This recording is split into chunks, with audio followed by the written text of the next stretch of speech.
ఏంటండి తింటే గారెలు తినాలి వింటే భారతం వినాలి అంటారు కదా. అందుకే ఈ రోజు అయితే ఈ వీడియోలో పర్ఫెక్ట్ గా గారెలు ఎలా ప్రిపేర్ చేయాలనేది చూపిస్తున్నాను. దీనికోసం అయితే పిండిని అయితే ముందుగానే నేను ప్రిపేర్ చేసుకుని పక్కన పెట్టుకున్నాను. చూడండి, నేను వేసినటువంటి గారెలు చూసి చెప్పండి ఎలా ఉన్నాయో. ఫస్ట్ మీకు వేసి చూపిస్తున్నాను, ఎందుకంటే నేను వేసినటువంటి గారెలు అయితే ఎక్కడా కూడా ఆయిల్ అనేది పీల్చుకోలేదు అన్నమాట.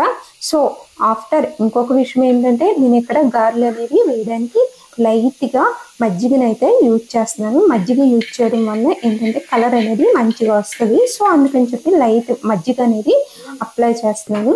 చూడండి, మీకు హ్యాండ్ తోటే వేసేసుకోవచ్చు పిండి ఈ విధంగా రుబ్బుకుంటే. అదేవిధంగా గారెలు ఎప్పుడు ప్రిపేర్ చేసినా కూడా సాయి మినపగుళ్ళు కన్నా తొక్కు మినపప్పు ఉంటుంది కదా, సో అది నానవేసుకుని గారెలు ప్రిపేర్ చేసుకుంటే లోపల మనకి గుల్లగాను ఉంటాయి, అదేవిధంగా పైన క్రిస్పీగా ఉంటాయి. నెక్స్ట్ ఈ విధంగా మనం మిక్స్ చేసుకుంటే ఏంటంటే గారికి ఆయిల్ అనేది పట్టదన్నమాట. చూడండి, మీకు పూర్వం రోజుల్లో గారెలు మాట ఈ విధంగా వేసేవారు. సో అందుకని చెప్పి నేనైతే ఇలా వేసుకుంటాను. ఎప్పుడు కూడా మా ఇంట్లో ఎప్పుడు గారెలు ప్రిపేర్ చేసినా నేను ఈ విధంగానే ప్రిపేర్ చేస్తాను. మరి మీ ఇంట్లో మీరు ఎలా ప్రిపేర్ చేస్తారో నాకు కామెంట్ సెక్షన్లో కామెంట్ చేయండి. ఇవి మా ఇంట్లో ఎందుకు ప్రిపేర్ చేస్తున్నానంటే, ఒక చిన్న పూజ అయితే చేసుకున్నాను. సో అందుకని చెప్పి గారెలు, పాయసం, నెక్స్ట్ గారెల్లోకి వచ్చేసి దొండకాయ రోటి పచ్చడి, రైస్లోకి వచ్చి పప్పు బీరకాయ వితౌట్ ఆనియన్స్ తోటి నేనైతే ఈ లంచ్ అయితే ప్రిపేర్ చేసుకున్నాను అనమాట. సో అందుకని చెప్పి ఓన్లీ గారెలు ఒకటి అప్లోడ్ చేద్దామని చెప్పి నేను ఈ వీడియో అయితే అప్లోడ్ చేస్తున్నాను. గారెల పిండి రుబ్బుకునేటప్పుడు స్టార్టింగ్ లోనే కొన్ని ఐస్ క్యూబ్స్ వేసేసుకుంటే మనకి వాటర్ ఎక్సెస్ వాటర్ అనేది వేసుకోకలేదు. అలా వేసుకుని రుబ్బుకుంటే పిండి అనేది కూడా పర్ఫెక్ట్ గా వస్తుంది. సో అందుకని చెప్పి నేను ఎప్పుడు గారెల పిండి ప్రిపేర్ చేసుకున్నా కొద్దిగా ఐస్ క్యూబ్స్ అనేవి యాడ్ చేసేసుకుని నెక్స్ట్ ఎక్సెస్ వాటర్ ఏమి యాడ్ చేసుకోను. చూడండి, మీకు ఇక్కడ గారెని చూపిస్తున్నాను కదా, ఎక్కడా కూడా ఆయిల్ అనేది పీల్చుకోలేదు. మన ఛానల్లో అయితే ఇలాంటి వీడియోస్ అయితే మాత్రమే కాకుండా parenting tips and vlogs remaining చాలా వీడియోస్ అయితే నేను ఆల్రెడీ అప్లోడ్ చేశాను. వాటిని కూడా ఒకసారి చూసేయండి.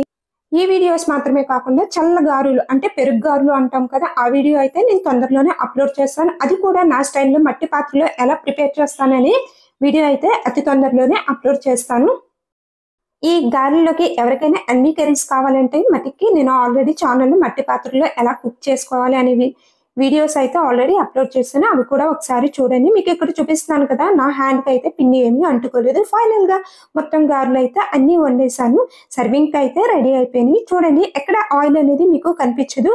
సో ఈ విధంగా మనం గారెలు అయితే ప్రిపేర్ చేసేసుకోవాలి.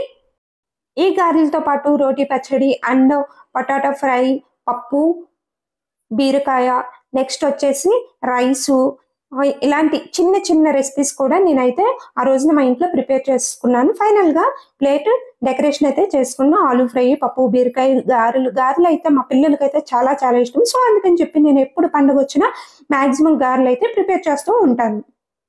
పేరెంటింగ్ టిప్స్ వచ్చేసరికి పిల్లలకి మొబైల్ అలవాటు కాకుండా ఎటువంటి యాక్టివిటీస్ చేయించాలి అనే వీడియోని కూడా నేను అప్లోడ్ చేశాను. దాన్ని కూడా ఒకసారి చూడండి. ఓకేనండి, ఈ వీడియో కనుక మీ అందరికీ నచ్చినట్లయితే లైక్ చేయండి, షేర్ చేయండి. అదేవిధంగా మన వల్లీరామ్ బాక్స్ ఛానల్ని సబ్స్క్రైబ్ చేయండి.